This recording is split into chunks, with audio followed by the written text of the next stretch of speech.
Assalamualaikum warahmatullahi wabarakatuh. Alhamdulillahilladzi hadana lihaza wa ma kunna linahtadiya laula an hadana. Puji syukur marilah kita panjatkan kehadirat Allah Subhanahu wa taala yang telah memberi kita nikmat kesehatan sehingga kita bisa berkumpul dan bertemu kembali pada pertemuan virtual kali ini. Sholawat berangkaikan salam tak lupa kita kirimkan ke arwah junjungan Nabi besar kita, yakni Nabi besar Muhammad Shallallahu Alaihi Wasallam dengan lafaz doa Allahumma sholli ala Sayyidina Muhammad wa ala ali Sayyidina Muhammad. Baiklah, pada kesempatan kali ini saya akan membahas mengenai administrasi pendidikan dan tenaga kependidikan.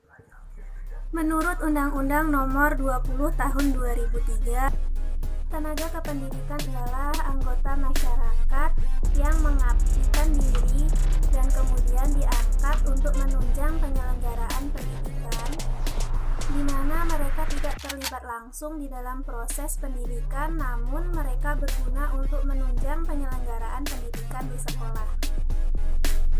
Sedangkan pendidik menurut Undang-Undang Nomor 20 Tahun 2003 ialah tenaga yang memiliki kualifikasi sebagai guru, dosen, konselor, dan lain sebagainya yang sesuai dengan kekhususannya untuk melaksanakan pendidikan secara langsung.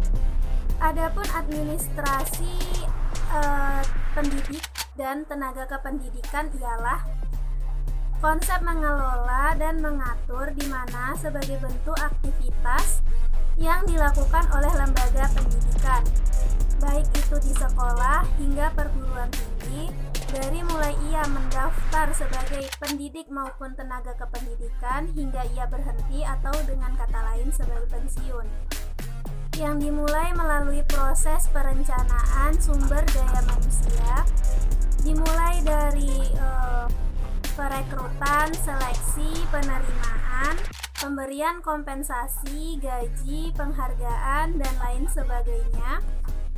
Atau bisa dikatakan administrasi pendidikan dan tenaga kependidikan ialah aktivitas pengelolaan sumber daya manusia yang dimulai ketika mereka mendaftar hingga mereka berhenti atau istilah katanya pensiun. Pada sejatinya manusia merupakan suatu individu yang tidak sama, baik itu tujuan, karakteristik, maupun ciri-cirinya. Untuk itulah administrasi berguna untuk membuat tujuan mereka ini sama, sehingga nantinya ketika di dalam lembaga pendidikan, baik itu pendidik maupun tenaga kependidikan memiliki tujuan yang sama dengan lembaga kependidikan.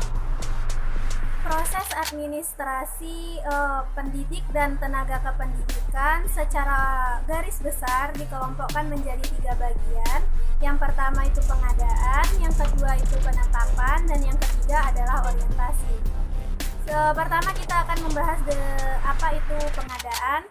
Pengadaan ialah suatu proses mengadakan ataupun merekrut calon-calon dari PTK ini sendiri, di mana calon-calon tersebut sesuai dengan karakteristik yang telah ditentukan oleh suatu lembaga pendidikan.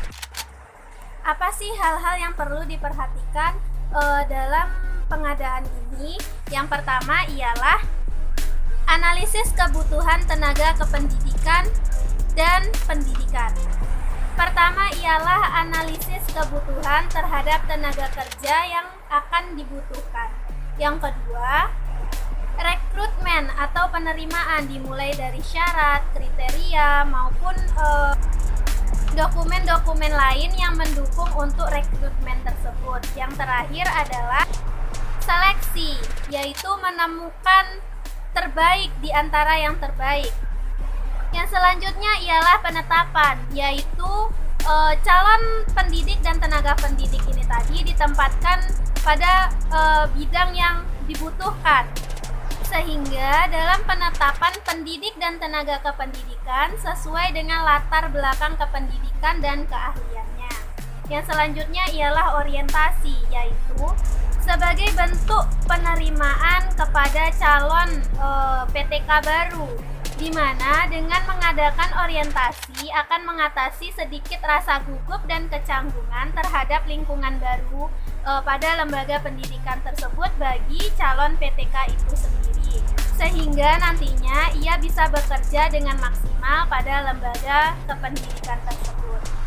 Baiklah, selanjutnya kita akan membahas mengenai hak dari pendidik dan tenaga kependidikan terkait dengan Undang-Undang Pegawai Negeri Sipil.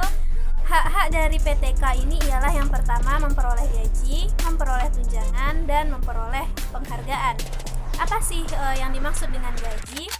Gaji adalah pengeluaran untuk kompensasi kepada seseorang yang dibayarkan secara teratur dan kontinu. Biasanya ditambah dengan tunjangan-tunjangan yang sesuai dengan peraturan undang-undang. Gaji pada PNS biasanya diterima setiap bulan, sedangkan gaji untuk tenaga honorer tergantung kepada jam kerjanya, tergantung kepada beban mengajar dia pada suatu lembaga pendidikan. Selanjutnya kita akan membahas mengenai tunjangan. Tunjangan ini ada tunjangan tetap dan ada tunjangan tidak tetap. Menurut Undang-Undang Nomor 13 Tahun 2003, tunjangan tetap ialah kepada pekerja yang dilakukan secara terus-menerus terkait dengan prestasi yang dimilikinya atau prestasi yang dicapainya pada suatu lembaga pendidikan. Adapun contoh dari tunjangan tetap ini ialah yang pertama tunjangan jabatan dan tunjangan dari daerah. Apa sih tunjangan tidak tetap? Tunjangan tidak tetap itu biasanya berupa uang transport, uang tunjangan kinerja, dan uang tunjangan produktif. Tunjangan tidak tetap ialah tunjangan yang dibayarkan yang tidak ada kaitannya dengan kehadiran maupun prestasi yang diperolehnya. Dan yang selanjutnya kita akan bahas mengenai penghargaan. Penghargaan ialah sesuatu yang digunakan untuk menarik seseorang agar mau bergabung dan meningkatkan kemauannya dalam bekerja, baik itu tingkat disiplinnya maupun keuletannya dalam bekerja, sehingga dengan adanya penghargaan ini orang-orang itu akan tertarik. Kenapa sih dia kok bisa dapat penghargaan, kenapa saya tidak, apa yang ada di dia dan apa yang tidak ada di saya. Dan itu nanti juga akan memotivasi karyawan atau pendidik dan tenaga kependidikan sehingga ia bisa lebih giat bekerja, dan nantinya dia juga bisa memperoleh penghargaan seperti apa yang didapatkan temannya sebelumnya. Selain 3 hak dari PTK tadi, ada hak lain yaitu hak cuti. Berdasarkan Undang-Undang Nomor 13 Tahun 2003 Pasal 79 Ayat 2 menjelaskan bahwa seorang PTK juga mempunyai hak cuti. Hak cuti ini biasanya berupa hak cuti tahunan dengan durasi selama 12 hari. Dan bagi perempuan juga memperoleh hak cuti, yaitu hak cuti melahirkan.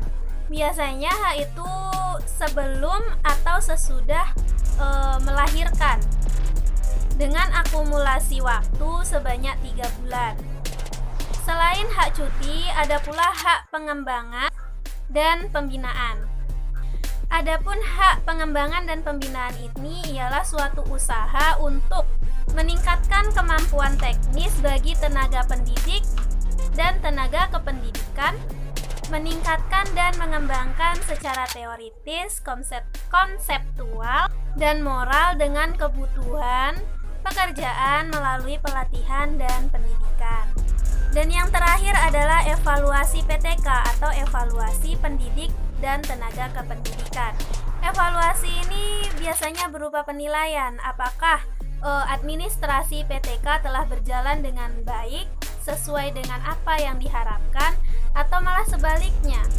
Minimal unsur 5W1H masuk pada evaluasi PTK ini, yaitu terkait dengan apa, di mana, siapa, kapan, kenapa, dan bagaimana administrasi PTK tersebut dilakukan pada suatu lembaga pendidikan. Mungkin hanya itu yang dapat saya sampaikan. Kurang lebihnya saya mohon maaf. Dan saya sudahi dengan wabillahi taufik wal hidayah. Assalamualaikum warahmatullahi wabarakatuh.